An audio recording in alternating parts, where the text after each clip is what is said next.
On December 19th, 1979, Michelle Martinko was an 18-year-old high school senior.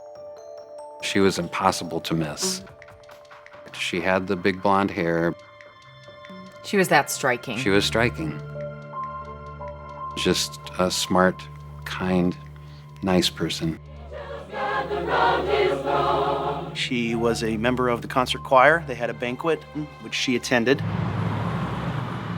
Afterwards, Michelle ended up going to the mall. So did a bunch of her friends from the choir.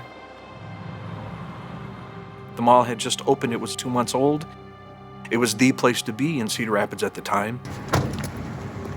So she would have been parked right in this area?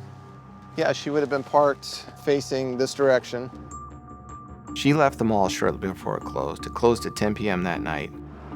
You're talking December in Iowa. It's very Right. dark. It's very dark. Michelle walks out and gets in her car. This person snuck up on Michelle, opened the door, and climbed in. She was stabbed and cut a total of 29 times. This was a real fight. It looks personal. It's a lot of stab wounds. It's overkill. It's always the boyfriend, the girlfriend, the husband, someone really, really close to the person. Did either of you know Andy Seidel? I knew Andy through Michelle. That was her boyfriend. I took an instant dislike to Andy. He was very possessive of Michelle. I believed Andy did it. I did not see anything from the men in her life that would give any of them motive to do something like this. I definitely didn't see that from Andy Seidel. The entire police force dedicated time and energy to try to find answers to what happened to Michelle. After a couple of years, the leads were starting to dry up. The case then goes cold. Yeah. We really had given up hope. We truly had. These guys never gave up. The investigation never really stopped. I've been through every piece of paper in here. Probably close to 8,000 pages of reports here. The biggest break came in 2005. The DNA was the key. We collected DNA from 161 people. We were looking for a needle in a haystack. We just need to get lucky. It took us 13 years until we had a suspect. We immediately call up the lab. Is this our guy? What was the answer? Yes. What are you doing in that moment? I don't know what I was doing. I was speechless. So do you think he just all these years thought he got away with it? Well, yeah, because he did.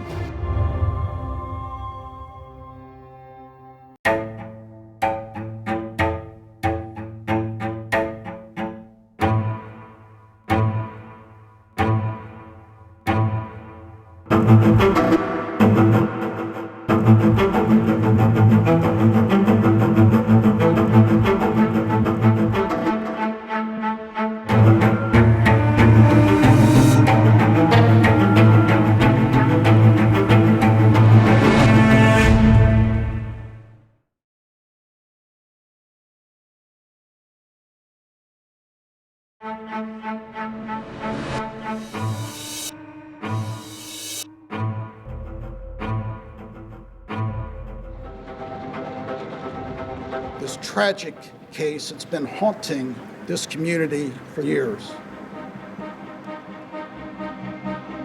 Just before Christmas in December 1979, every single police officer in Cedar Rapids, Iowa, was called to work on the horrific murder in the parking lot of Westdale Mall, I've never seen anybody stabbed that many times. including now retired detective Harvey Denlinger. Something like that was unheard of around here. Michelle Martinko, an 18-year-old high school senior, had been found violently stabbed in the front seat of her car. Her killer, unknown, confounding generations of investigators. We couldn't come up with anything, and we just kept plugging away. How old were you? I was 5 years old. Do you remember the case? No, not from when I was little. Harvey's son, Matt, But every single year on December 19th, Michelle Martinko was a bright-eyed blonde. the local news would have a Michelle Martinko segment. 27 years ago, her life was cut short. So it was really hard to miss the severity of it. Decades later, Matt, now a detective himself, joined the investigation into Michelle Martinko's murder. I love how old this map is. 36 years after his father had begun working the same case. Wouldn't it be something if I could find our suspect and my dad is still alive? And as he dug into the thick files, the son went to his father to help him make sense of it all. I wanted someone to talk to about it, and I wanted someone that really understood it. The crime had stunned the small city of 110,000. It scared the hell out of us. Tracy Price went to high school and sang in the choir with Michelle. It just hit me like a brick. It was just shocking. Mike Wyrick had dated Michelle in high school and says her murder shattered the city's all-American image. If that could happen and the person wasn't caught, anything could happen. This one, I think, is one of our favorite pictures. She's sleeping with her dog. So cute. Here we're into the hair stage. Lots of hair pictures. Yep. Janelle Stonebreaker is Michelle's big sister, 12 years older. Michelle was the flower girl at her wedding. She and her husband John say nothing could have prepared them for the horrible news they got the morning after Michelle was killed. We just hugged, and we couldn't believe she was gone. My dad was very stoic about it, but he was angry. And my mother was just brokenhearted. It was a devastating blow to parents who had been through so much with Michelle already. Janet Martinko had suffered 5 miscarriages and was 44 years old when Michelle was born. It was great. I mean, it was just so exciting when my sister was born. And she was the miracle baby. When she was 12, Michelle was diagnosed with scoliosis, a curvature of the spine. She had to wear a brace that went from her neck to her hips. She felt very different, very self-conscious. So that was a tough period. But at age 14, she was able to shed the brace. And then Janelle says everything changed for Michelle. Farrah Fawcett was in with the hair, and my sister always had the long blonde hair. So she thought, okay, I can do the hair, you know. Michelle was blissfully unaware She was. of all this attention that she was getting from men. She caught the eye of Andy Seidel, who at 16 was a year older than Michelle. We met him roller skating. Michelle's friend Gail Dawson remembers him. And there was this flashy sports car guy, you know. Michelle and Andy were together for 2 years and then broke up. Friends say she didn't want to be in a committed relationship, and Andy apparently didn't take it too well. After they broke up, he wanted to know her every move, who she was dating, why she was dating that particular person. He would talk to her friends. He just wouldn't go away. Police learned Andy had run into Michelle at the mall that fateful night. They brought him in for questioning. Did he have an alibi? Andy did have an alibi. Andy was at home shortly after the mall closed, and his mom provided an alibi. The problem with Andy's alibi, though, is that moms would say a lot to protect their children. Every male that knew her was a suspect that they had to clear. You must have been a suspect. I was. Mike Wyrick was questioned as well. And even though he was more than 100 miles away at college when Michelle was murdered, police knew he had also dated her. All of it was a little intimidating. It was hard. It was scary. Mike says the police were tough on him. At one point, they thought that I wasn't telling them everything, and they laid the crime scene photos out in front of me, and it was hurtful. Mike was never considered a serious suspect because he was not in Cedar Rapids at the time of the murder. But Andy was. And Andy's behavior at Michelle's funeral only reinforced many people's suspicions about him. He was almost in the casket. He was so emotional. He has arms around her and he was just sobbing, and he said to me, I have to know who she loved when she died. Did she love me or did she love Mike? Who did she love when she died? But police had no hard evidence pointing to Andy Seidel. He left Cedar Rapids soon after high school and joined the Navy. There's a large amount of us that were convinced that he did kill her. I thought it was just a matter of time before he was arrested and charged. There was no one else. There really wasn't another suspect.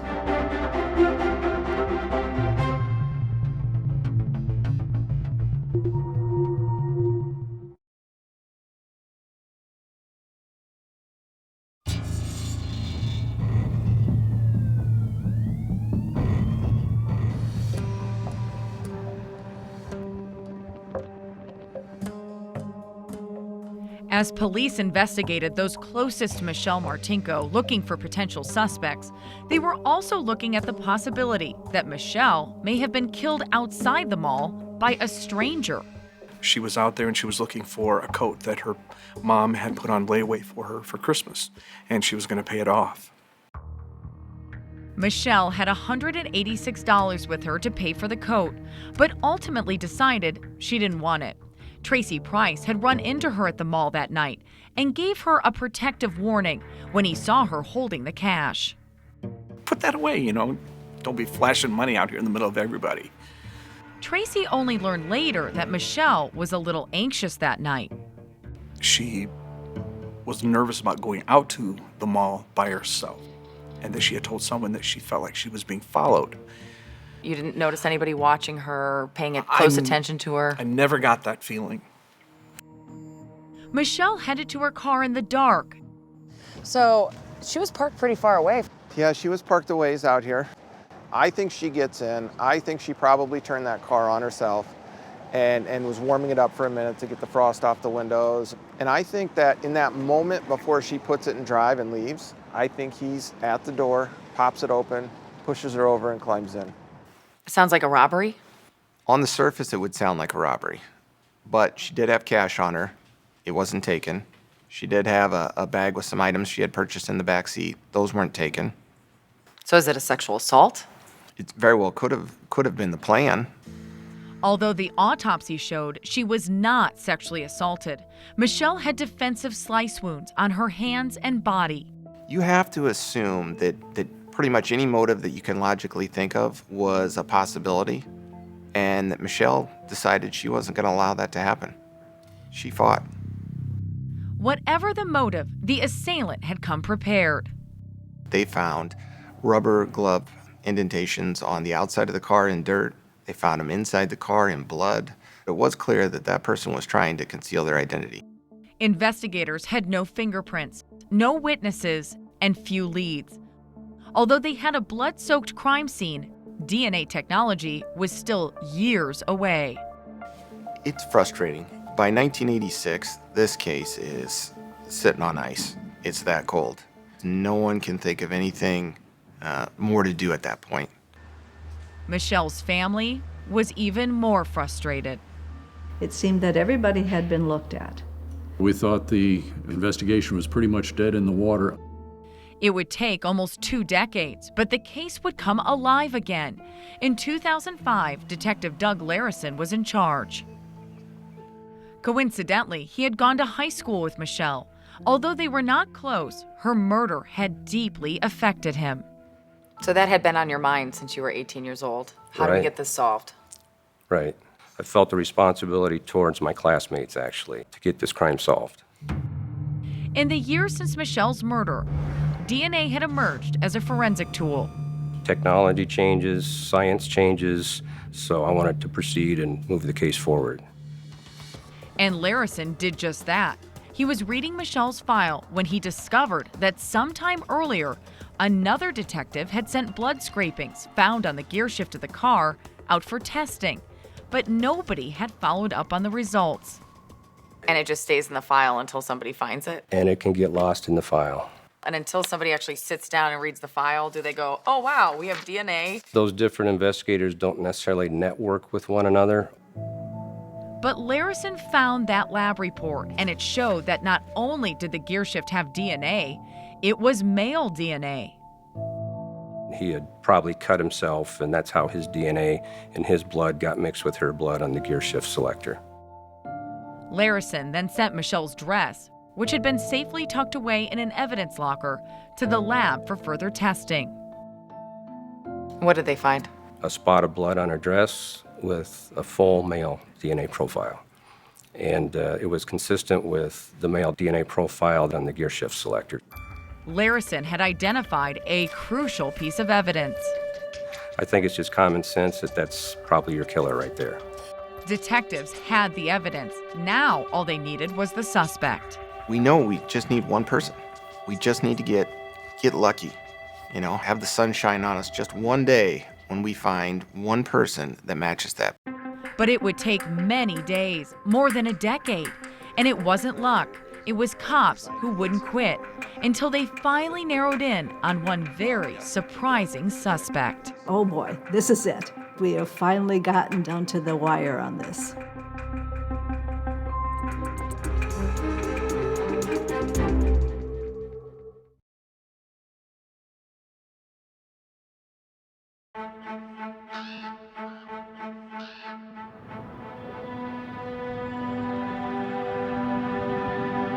Here in America's heartland, for friends like Tracy Price, who saw Michelle Martinko the last night of her life. Every anniversary, it goes through your head.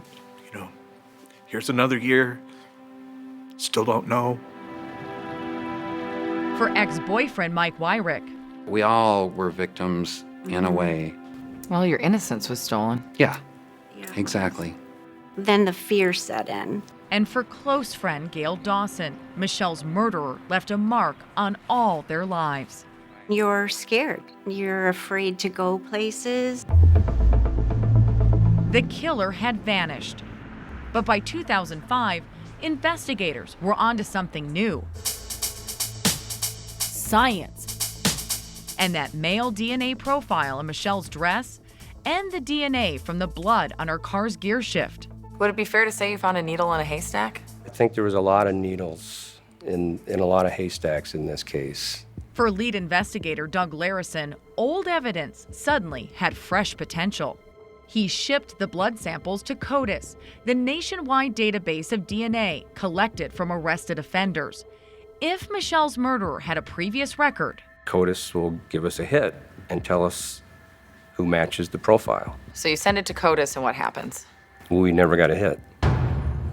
Dead end. The DNA from Michelle's dress and car did not match up with anyone in the huge government file. So now we had a job to do. Starting with locating all the people Cedar Rapids cops had originally interviewed. We collected DNA samples from over 100 different people. Cops had to convince them to take a DNA test. It was time-consuming. Mike Wyrick and Tracy Price were tested. Both came up negative. At the top of Larison's list was Michelle's old boyfriend, Andy Seidel. I think he was probably the main suspect from the very beginning of this case. Andy Seidel had lived for 27 years, with many in his hometown believing he was a killer. I said, listen, Andy, if you give us your DNA and it doesn't match, then you're eliminated. You're cleared. So he voluntarily gave his DNA and he was eliminated. But whoever ended Michelle's life left a different but lasting mark on Andy. Michelle's parents both died before that DNA test exonerated him. They likely went to their graves believing Andy was their daughter's killer. I feel very bad about that. Andy was a victim himself because many, many fingers were pointing at Andy. Larison moved on. Classmates, friends, family, searching for a match with that male DNA. So you do 100 different people. What comes back? Everybody's eliminated. No matches. It had been 10 frustrating years for Detective Doug Larison. I was kind of burned out. So I went to my supervisors and I said, hey, I think you need to get somebody to replace me on this case. One of these had the FBI profile in it. And that's when Matt came in. Matt Denlinger, Harvey's son, that second generation, searching for Michelle's killer. In 2015, he took over as lead detective. They would tell you our computer records only go back to 1990. Facts hadn't changed, but DNA technology had once again advanced further, offering tantalizing possibilities. We've got this DNA profile. How can we get more information from it? Can we find out eye color, hair color, race? Denlinger reached across the country to Virginia's Parabon Nanolabs. And they said, yeah, we know what you're trying to do. And guess what? We can make a picture of a potential suspect from that DNA sample. Did you think that that could be possible? No. No, I had no good concept that that was possible. It sounded a little bit sci-fi, but I was ready to try. We had to do something. The portrait was striking. Parabon called the technique snapshot. It put a face on a phantom. What we learned from that is our suspect was probably a white male, blonde hair, blue eyes. This first image I'm going to show you here. And so we had a press conference. Investigators had narrowed down the suspect's genetics, but they did not know his age or have a clue as to how he wore his hair. So different sketches were created, each with a different look.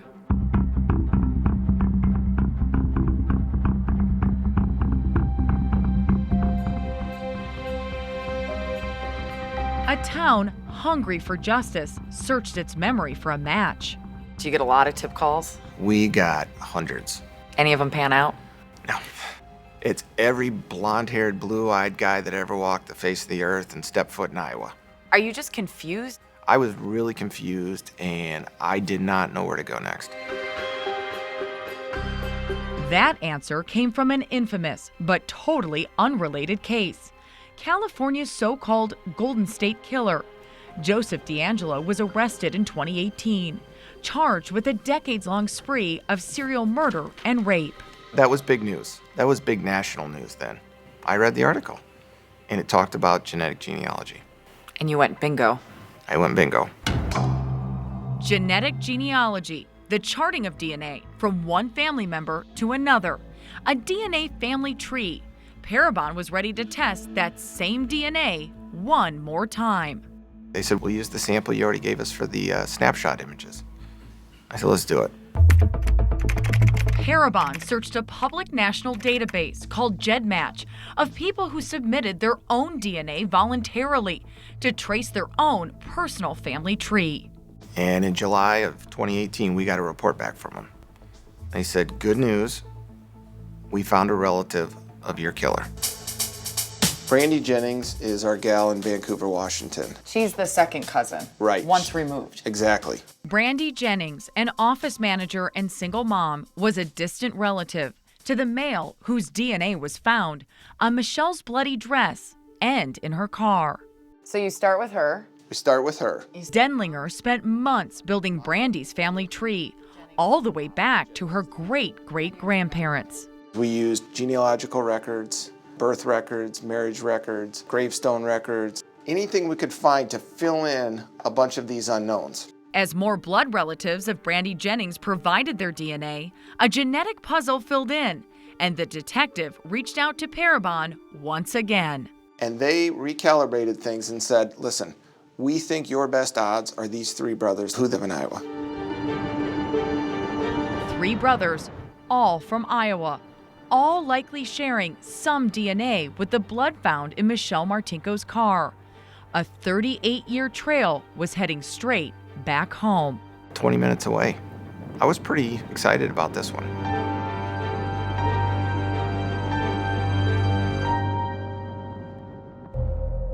Should police use genetic genealogy to help solve crimes? For more on the investigation, go to 48hours.com.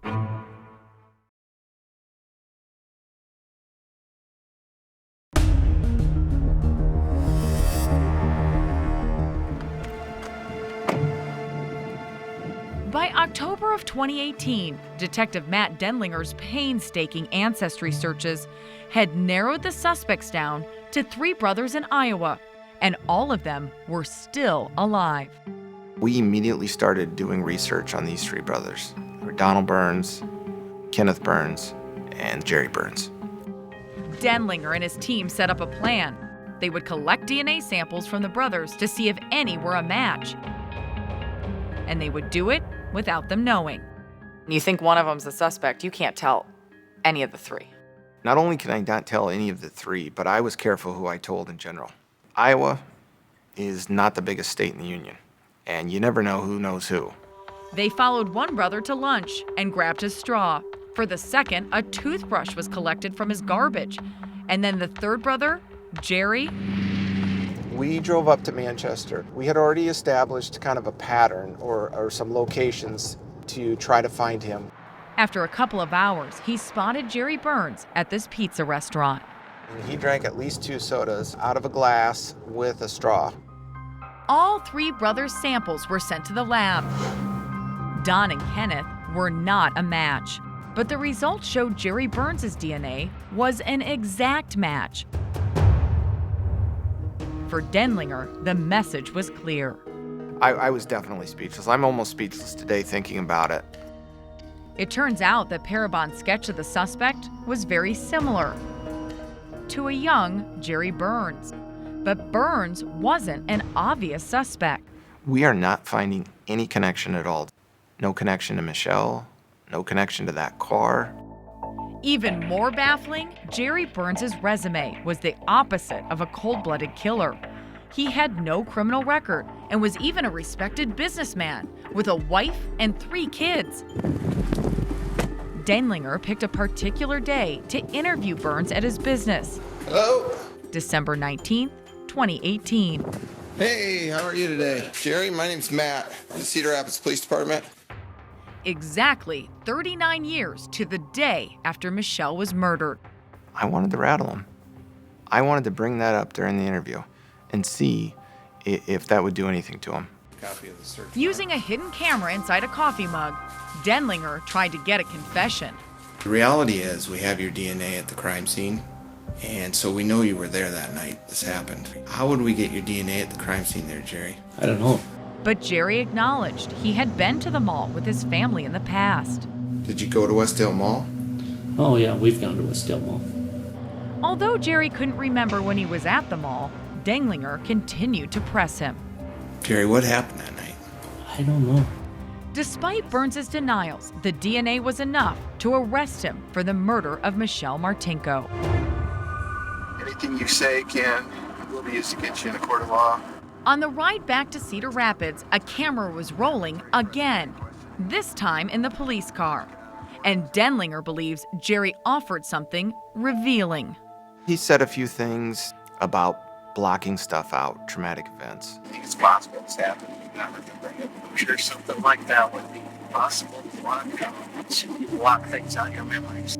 You're a homicide detective. Your gut tells you something. What did your gut say? My gut told me the second he refused to deny it or give me a plausible explanation that we had the right guy. For Michelle's sister Janelle, news of the DNA match and the arrest signaled hope. And a day she and her husband John thought would never come. We were just hooping and hollering, and we were just talking and talking. We were just so excited. But for the Burns family, it all came as a complete shock. Jerry's daughter Jennifer and his brother Don could not believe the man they know and love could ever be capable of such a gruesome act. We did not believe it. This could not be our dad. He couldn't have done it. There was just no way. I mean, he was always there for his family.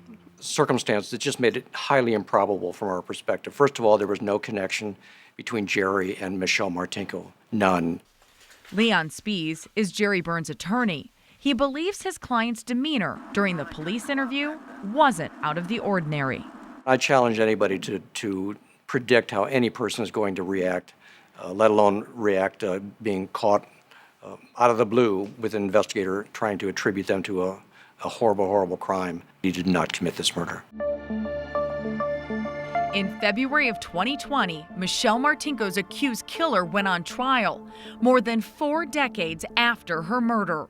Due to the buzz surrounding the case in Cedar Rapids, the judge granted a venue change to Davenport, Iowa, an hour away.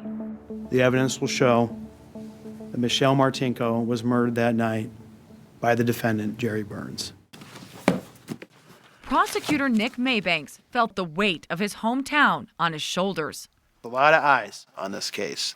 There are generations that grew up with this story.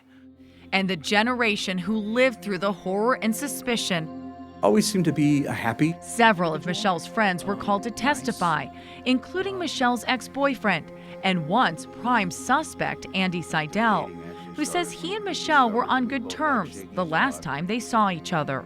There was no reason for us to part ways in a bad way. We just kind of grew apart as we evolved, growing into adulthood. Do you swear or Mike Wyrick was also called and had to relive Michelle's murder all over again. This trial was hard on me. For a lot of us, brought it all back into focus in a way that it hadn't been in focus since those early days. This was a random act of violence committed by a stranger. From the start, the prosecution faced a number of hurdles. The case and the evidence were decades old. Tried to take 40 years of investigation and condense it into a story. And a lot of things about this suspect didn't make sense. What's that like for you? You have a suspect who has no criminal background that we're aware of, and this heinous crime that looks extremely personal. Right, yeah. You have no story. I don't, yeah. And after he was interviewed, we didn't have much of a story either. A story the Burns family believes was problematic from the start. They wanted an explanation of how his DNA got there. Well, how is he supposed to know from 40 years ago? You know, I can't even remember what I did last week every day. So would you say it's impossible that Jerry murdered Michelle? I'd say it is. There's absolutely no way it could have happened.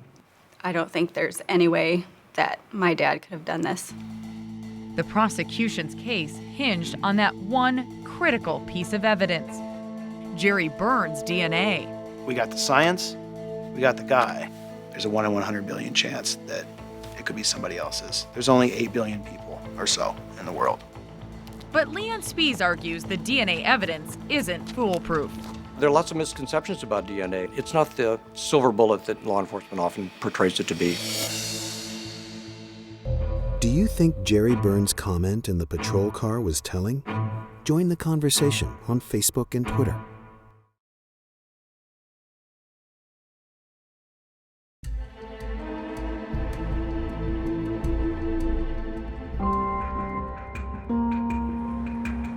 As the state's case wound down, prosecutor Nick Maybanks had one last card to play. He called a new witness, Michael Allison, a drug offender who had become friendly with Jerry Burns in jail. Yes, I do. I asked him directly, Jerry, did you do the crime? And he said, I can't talk about this. But Burns did say something curious. He feels like no matter what happens in this case, that he wins because he had the opportunity to be out there with his family all these years. Allison said Jerry later made another comment while they were playing cards that disturbed him so much, he volunteered to testify. He had told me if I keep beating him in pinochle, he was going to have to take me to the mall. It disgusted me. In his defense case, Leon Spies calls only one witness, Dr. Michael Spence, a molecular biologist. He says while there is no doubt the DNA in Michelle's car belonged to Jerry Burns, how it got there was another matter. Is it, Dr. Spence, a plausible explanation that the DNA of Jerry Burns could have come about by a transfer? Yes, that's a distinct possibility. Every time you come into contact with something, you're shedding DNA, you're leaving a biological trail of yourself. She was in a shopping mall before she was killed, a shopping mall that the Burns family had used. She sat down with a friend at a food court that Jerry Burns and his family may have sat at. But how did Jerry's DNA end up on the Buick's gear shift? Jerry's brother Don Burns believes there could be an innocent explanation. He worked in a dealership that sold Buick cars, so there is a possibility that if records show that car went through that dealership, his DNA could be in that car. But Detective Matt Denlinger isn't buying it. My question for them would be, did the dress go to the Buick dealership too? This is fantasy world. Common sense says that that's not the case. Impossible. Impossible. Ladies and gentlemen of the jury, good morning. In his final arguments, Prosecutor Maybanks tells the jury there was only one way Jerry Burns' DNA got into that car. There was no chance of outside contamination on this dress. We know how it happened, and we know who did it. In his closing argument, Spies attacks the integrity of the investigation. You can consider not only the evidence, but also the lack or the failure of evidence produced by the prosecution.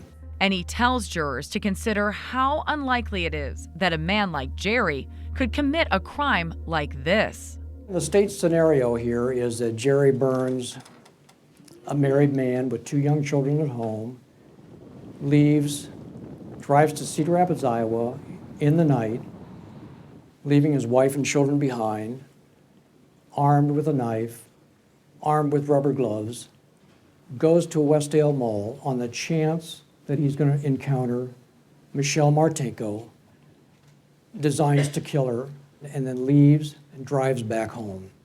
Splattered with blood, presumably with a knife wound in his hand.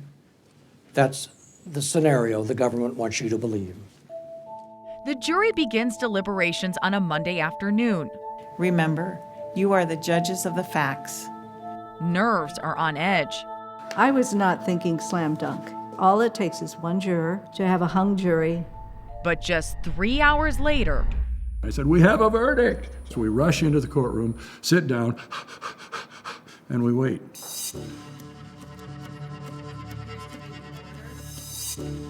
Thank you. We, the jury, find the defendant, Jerry Lynn Burns, guilty of the charge of murder in the first degree. Guilty. The courtroom was silent.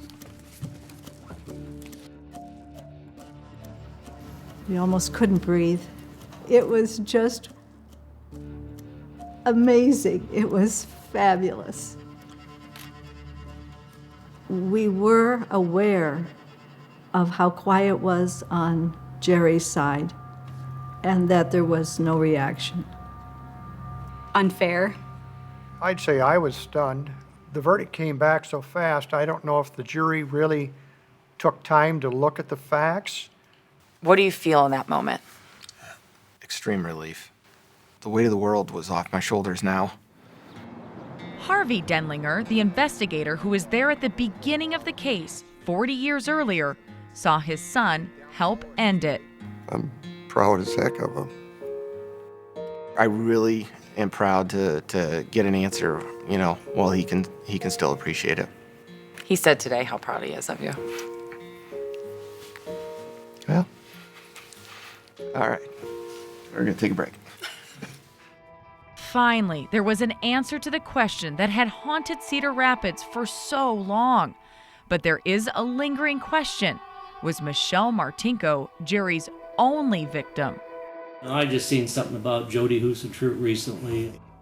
In his interview with Denlinger, Burns randomly mentioned the name of Jody Husentroot. You are watching News Channel 3 Daybreak. She was a blonde news anchor kidnapped near her car in a parking lot in 1995 and never found. She worked in Mason City, Iowa, 2 hours from where Burns lived, though there is no evidence he knew her.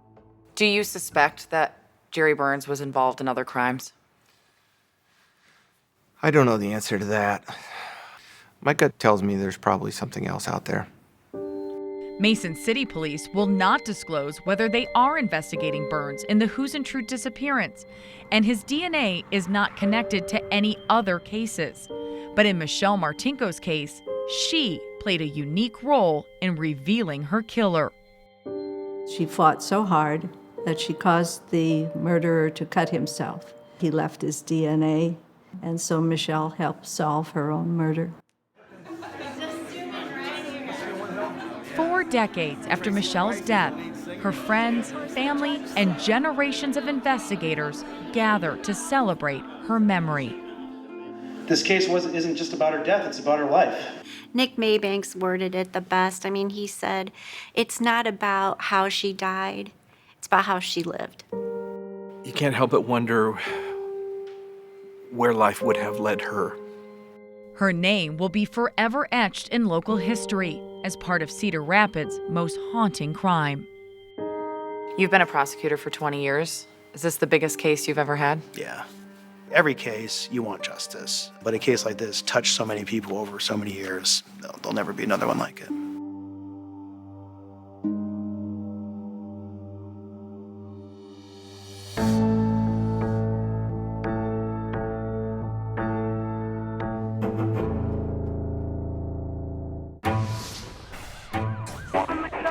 She killed her partner. I don't believe Chris ever abused her. She was a very good actress. Murder or self-defense? There were many people who saw her with black eyes, with bruises. She was afraid for her life. 48 Hours, next on CBS.